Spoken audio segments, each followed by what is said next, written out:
नमस्कार आपण समस्त को ओडिशा पाणीपाग चैनल स्वागत। असह्य गरम एवं गुड़गुड़ी आश्वस्ति मिल कारण आगामी 4-5 दिन पर्यंत राज्यर अधिकांश जिले में बिजुली घड़घड़ी सह वर्षा हेब, जार प्रभाव राज्यर अधिकांश जिले में ताती बढ़ी गुड़गुड़ी बढ़ी ताहा कमिबार संभावना रोचे, संपूर्ण भाव कमिबार संभावना रोचे। राज्यर अधिकांश जिले में बिजुली घड़घड़ी सह वर्षा पवन हेबार संभावना रोचे।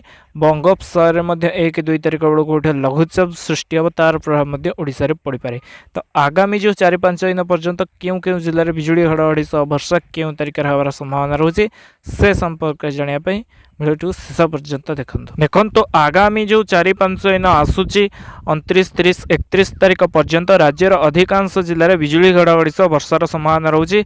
मध्याह्न अपराह्न एवं राति समय विशेषकर प्रथमे उत्तर ओडिशा जिला मानक होबार संभावना रोचे, पश्चिम उपकूल आभ्यंतरीण ओडिशा 29-30 तारिख बेलू होबार संभावना रोचे। 28, 29, 30 रे विशेषकर मयूरभंज, केन्दुझर, बालेश्वर, भद्रक, जाजपुर, सुंदरगढ़, देवगढ़ ये सब जिला मानक प्रभाव अधिक रही संभावना रोचे। ता छड़ा ढेंकानाल, अनुगुल, कटक, जगतसिंहपुर, खोर्धा, नयागढ़, पुरी, अनुगुल, ढेंकानाल, संबलपुर, देवगढ़, झारसुगुड़ा, बरगढ़, सोनपुर ये सब जिले में हबार संभावना रोचे। बिजुली घड़घड़ी सह वर्षा समय पवन नयागढ़, गंजाम, गजपति, कंधमाल, बौद्ध, सोनपुर, बलांगीर, नुआपड़ा, कलाहांडी, रायगड़ा ये सब जिला मानक बिजुली घड़घड़ी सह वर्षार प्रभाव रहिबो।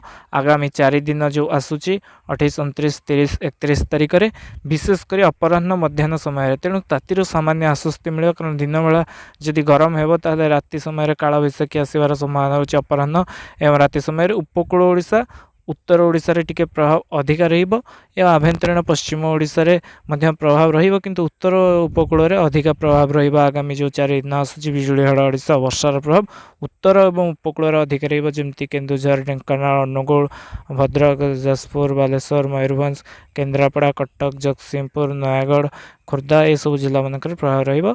पश्चिम एवं अन्य समस्त जिले में हबार संभावना रोचे एवं तातीर सामान्य आश्वस्ति मिल आगामी 4-5 दिन पर्यंत। बंगोपसागर जो लघुचापटी सृष्टि होउची ताहा 1 तारिख बेलू सृष्टि होबार संभावना रोचे। 31 और 1 तारिख बेलू ताहा वर्तमान आकलन अनुसार म्यांमार और बांग्लादेश अधिक प्रभाव देव। लघुचाप घनीभूत हेले साड़ी म्यांमार और बांग्लादेश आड़की मुहाइब और सेठी अधिक प्रभाव देव। ओडिशा रे सीधा सड़क प्रभाव न पड़े बिजुली घड़घड़ी सह वर्षा हो पारे। तार प्रभाव में 3 तारिख रु 7 तारिख पर्यंत उपकूल ओडिशा रे किछि वर्षा होबार वर्तमान आकलन कराउछि।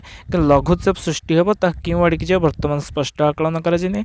आगामी 4-5 दिन पर्यंत काल बैशाखी वर्षा राज्य में प्रभाव रहिबो। काल बैशाखी वर्षार तेणु गरम तातीर प्रभाव कम रहिबो। आपण माने जोड़ी ही रुहतु ओडिशा पाणीपाग सह आगु आसुଥିବା लघुचाप और मौसुमी केबे आसिबो से संपर्क में जानिबा।